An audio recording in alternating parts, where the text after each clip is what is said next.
Yeah, so can you dumb it down a little bit? Oh boy. What are you asking for here? I'm just asking for him to show up and be willing.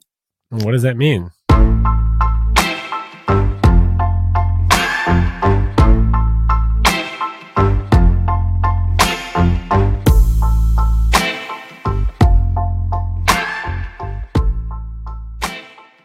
Hey, Lovebirds.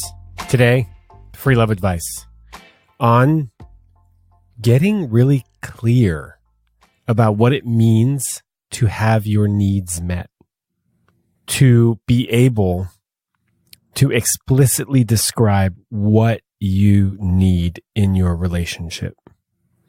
Make it easy for people to meet your needs by getting clear on what is the behavior that I am asking for you to exhibit so that I can feel safe. We explore the difference between a demand and a request. I need you to meet this need sounds kind of confronting. I might get defensive if I hear that. I would love it if you did this. When you do that, I feel seen and safe and connected. I'm much more likely to respond positively to the request rather than the demand. So today, what it means to get your needs met, how to ask for them, and how to get clear about what is your need. This is a primer on the needs conversation. There will be more content around this, I promise you. My name is Sean Galanos, and this is The Love Drive.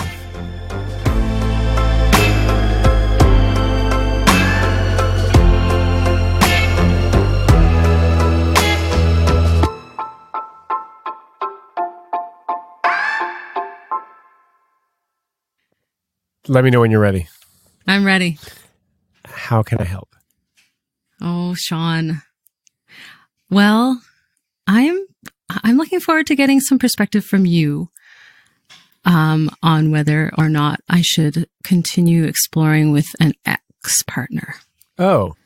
I kind of just want someone to say, like with a different sort of objective, i.e. you, to sort of tell me, like I wanted someone to tell me what to do. Like to go, you know what? Yeah, really pursue this. If your heart's in it, then go for it. Or, come on, what are you doing? You've been here before. I'm curious, why are we talking about this today? What's so important about this? This person and our connection has taken up a lot of emotional space for me for a few years, actually. Kind of off and on. Yeah, so like we have a really intense sexual connection. We're also both musicians. And so we have a deep connection on that level as creative people. Yeah, I want to get the sense of, should I continue investing in this? I need some advice on that. What seems to be the problem? If someone's doing the emotional work, like he's going to therapy, he's been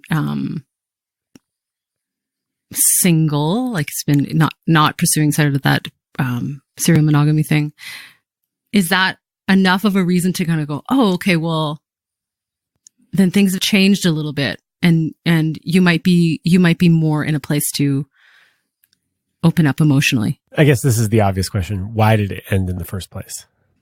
I was making myself small because it was difficult for him to have, challenging conversations or, share emotionally. So that just wasn't working for me.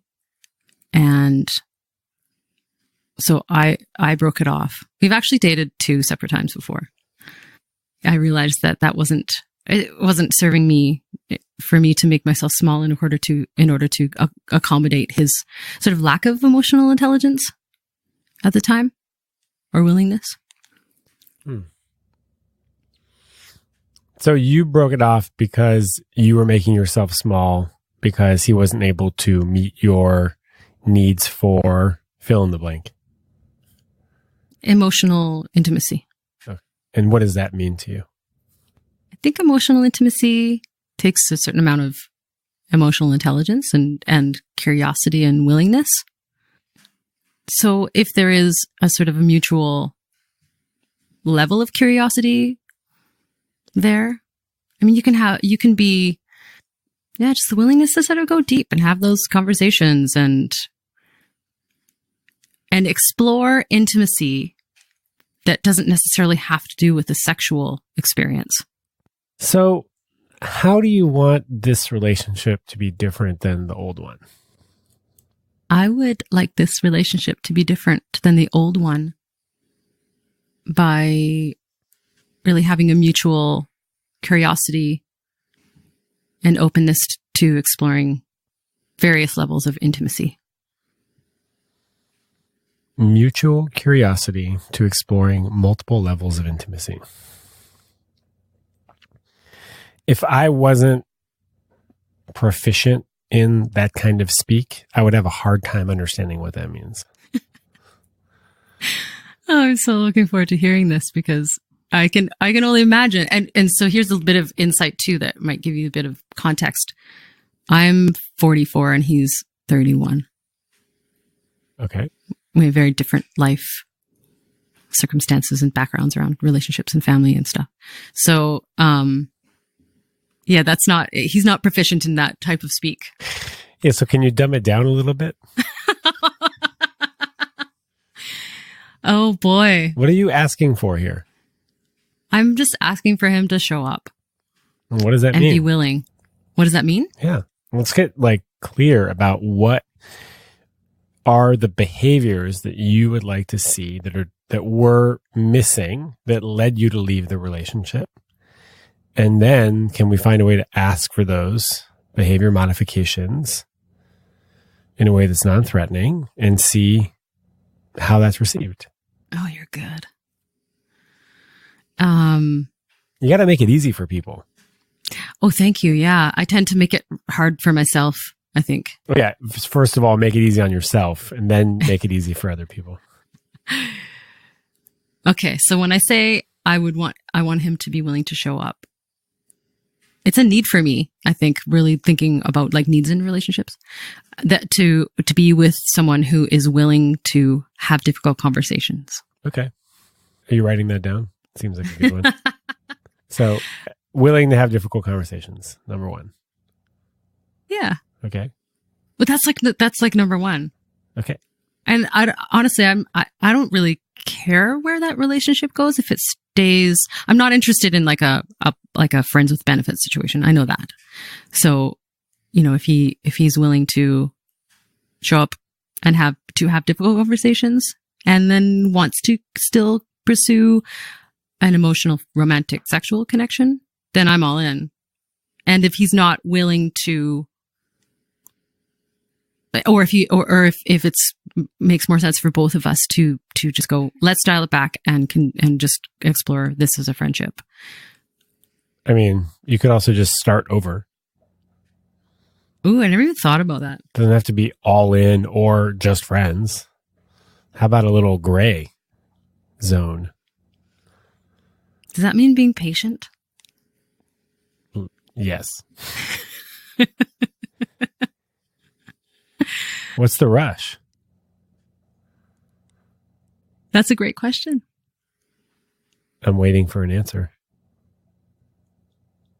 I think the rush is that I have a nervous heart.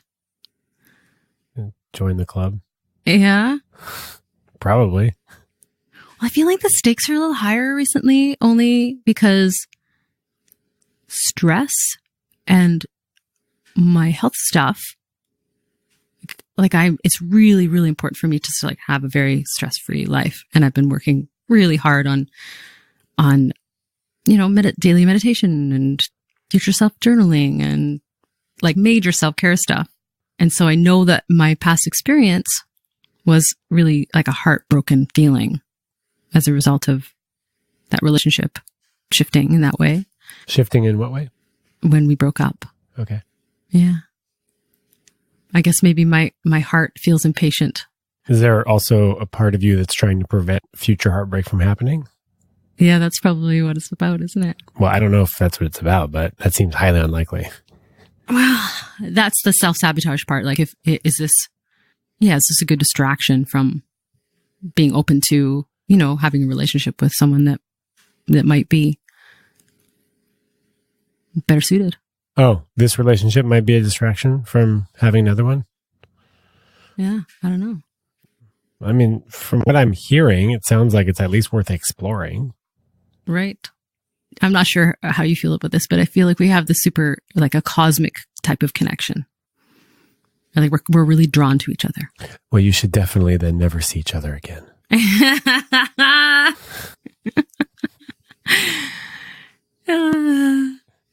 But I love that. I love that. Thank you for the reminder of what's the rush. Because I don't really think there's an answer to that, actually. Oh, I think the answer is there is no rush. Yeah. So I'm going to push back on you. Okay.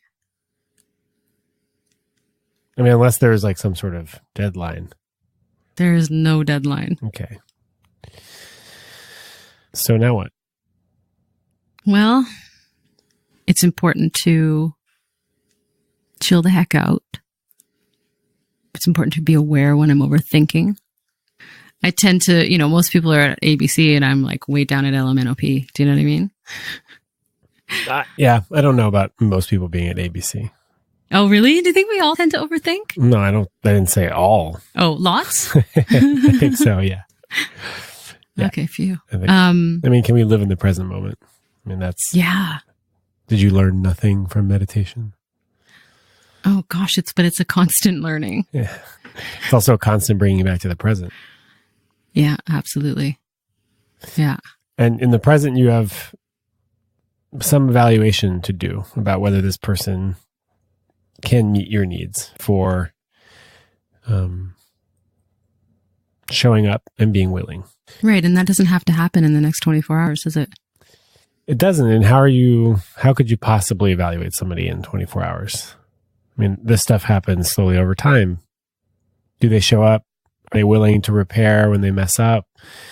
Do they meet you halfway when it's time to have a difficult conversation? We haven't even explored what are other ways for them to show up, right? One of them was, can they have difficult conversations? Right. Right. So I'm sure there are other ways. How can they meet you in emotional intimacy? When you said repair, that's really important because I think we all screw up.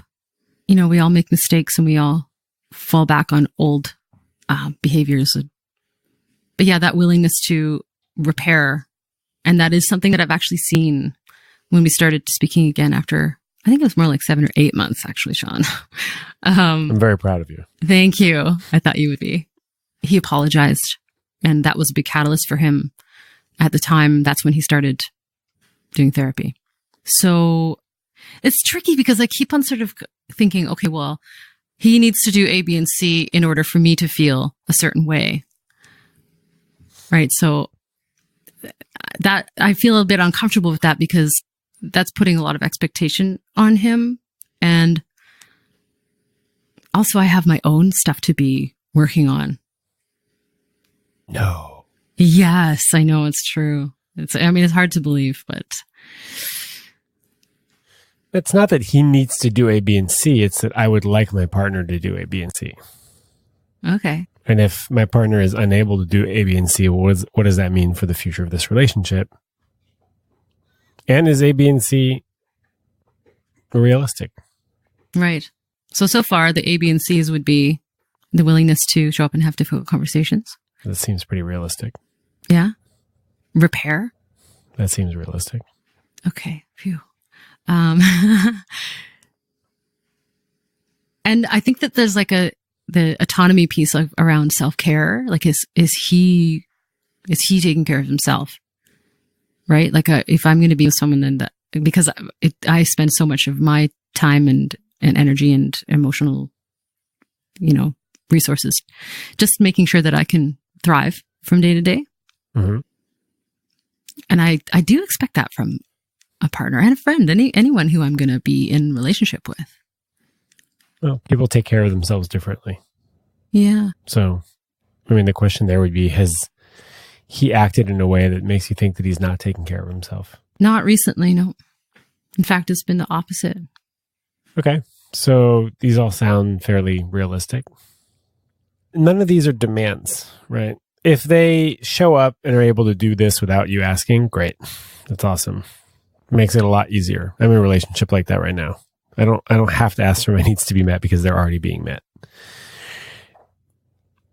And if they're not being met, then there's a conversation that can happen around these are the needs that aren't being met. This is how they affect me and my ability to stay connected to you. And this is a request I'd like to make. Mm-hmm. Very standard NVC, nonviolent communication stuff. Yeah. When you do this, I feel like this, it affects here's my request. 4 parts. Then we reevaluate. Okay, are they willing to meet us halfway or all the way? And then there's another trial period, until the next thing comes up, the next trigger or the next event or experience where you realize that one of your needs isn't being met and that it's worth addressing. Right. Lather, rinse, repeat to build a successful foundation for a loving relationship. Right. And I think that builds trust over time. Mm-hmm. And your heart becomes less anxious when you know that you're with somebody that's willing to repair and that's willing to adjust and attune to what's going on with you. And, you might make a request and that request will be met with a no. Sorry, I can't do that. Because that goes against my desires or my needs. And that might be okay. It might be like you get 5 yeses and 1 no. Mm-hmm. Okay. That's fine. I still feel safe. And I also now know that this is important for you. So how can we adjust to each other? It's not always going to be unilateral. Yes. Right. I think in the past it's been a bit sort of, there hasn't been a yes or a no. It's just sort of been a bit of a paralyzed response because of sort of that lack of emotional intimacy. Sure. And it might behoove you, I just love saying that, to celebrate him every time he shows up in a way that is different and new for you. Good idea. And say, man, that is just so amazing the way you're showing up for this Gonna do that. for this conversation. It's so different than how we were before. This makes me feel safe and seen and heard and loved. I always appreciate your insight.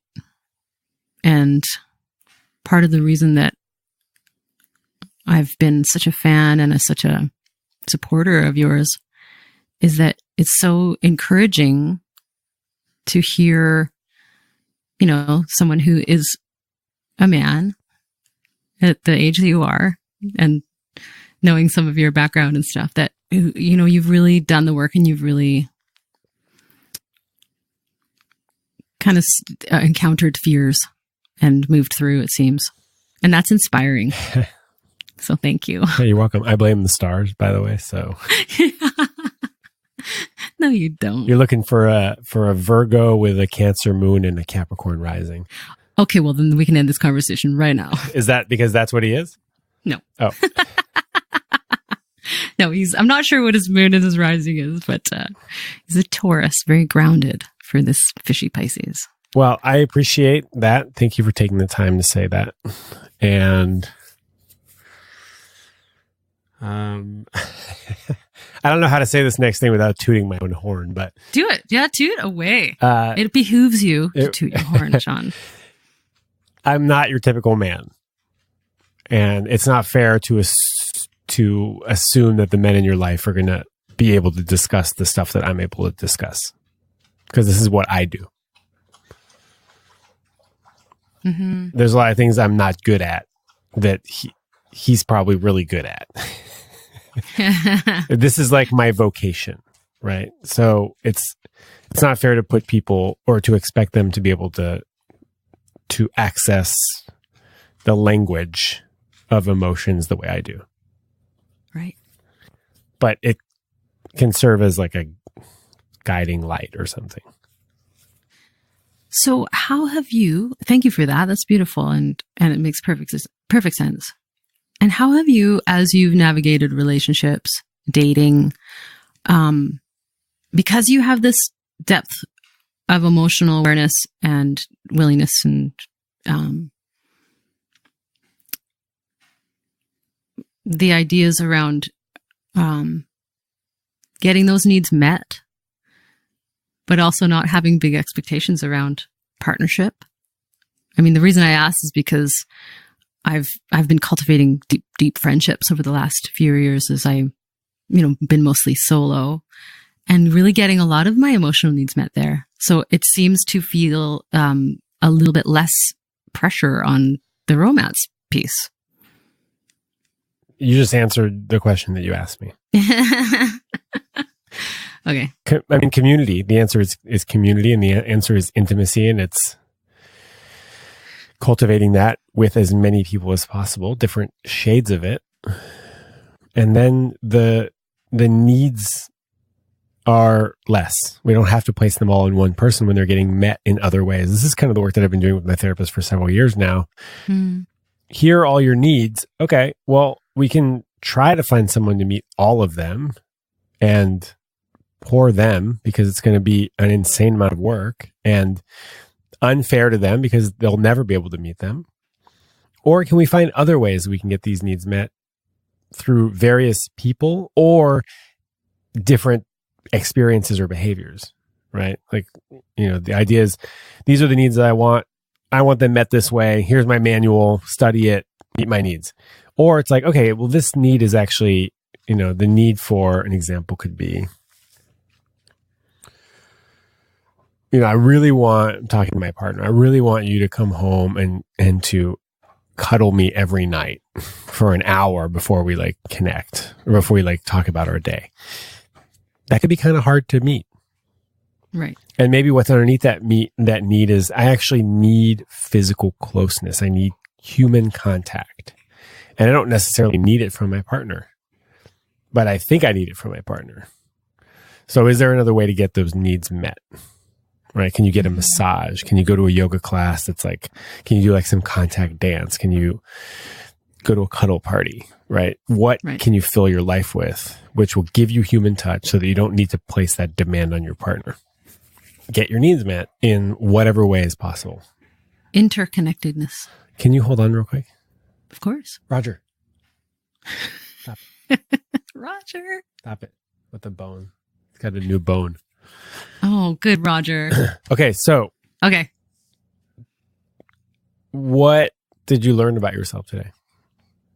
Well, that I feel like it's okay to want to explore this and to pursue this a little bit.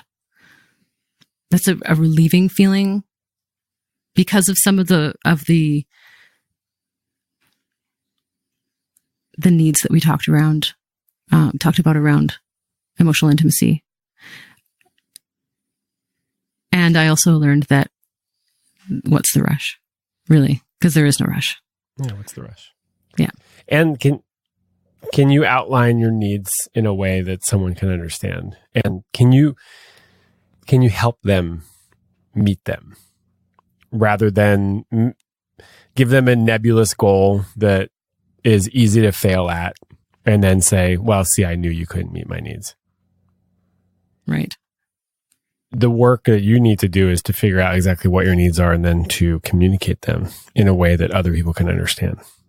Okay, that is such awesome homework. I'm so into that. And I'll leave you with this anecdote. Okay. Well, first of all, very few people ever get back together. Or I guess maybe they do, but no one writes songs about it. Right. Except for Peaches and Herb. Reunited. And it feels so good. Exactly. And I don't know why that is. I mean, we can guess, we can theorize. But the anecdote that I'm going to leave you with is that one of my really good friends, her parents got divorced and then some years later got back together, and they've been together ever since. So it can happen. You can tell everybody who is a naysayer to go eat rocks. Thank you. Well, honestly, there actually haven't been any naysayers. Well, there you go. Yeah. The universe has spoken. And so have you. Thank you. Thank you. You're very welcome. This has been great. Good luck.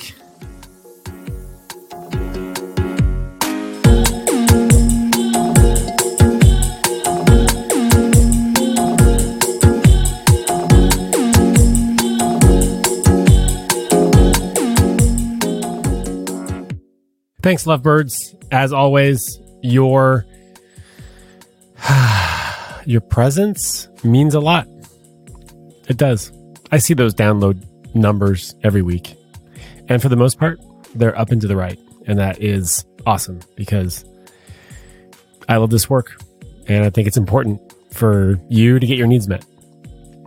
Yep. And for you to get what you want, what you desire. In 2020, I'm going to be doing several workshops on needs and desires and boundaries and fears and how to communicate all of that to new people that you're dating, to your long-term partner, to your family members, because I really believe in the power of communication. I really, really do. If you want to find out about those workshops, the best way to do that is to join the email list. Go to thelovedrive.com/email. And when you do that, you'll also get twice weekly reminders that love is real in your inbox. That means I'm going to send you 2 emails a week. Do not sign up unless you want 2 emails a week reminding you that love is real in this world. Thank you. Thank you for being here in 2019. And I'm looking forward to this relationship deepening in 2020. Have a beautiful week and rest of this year.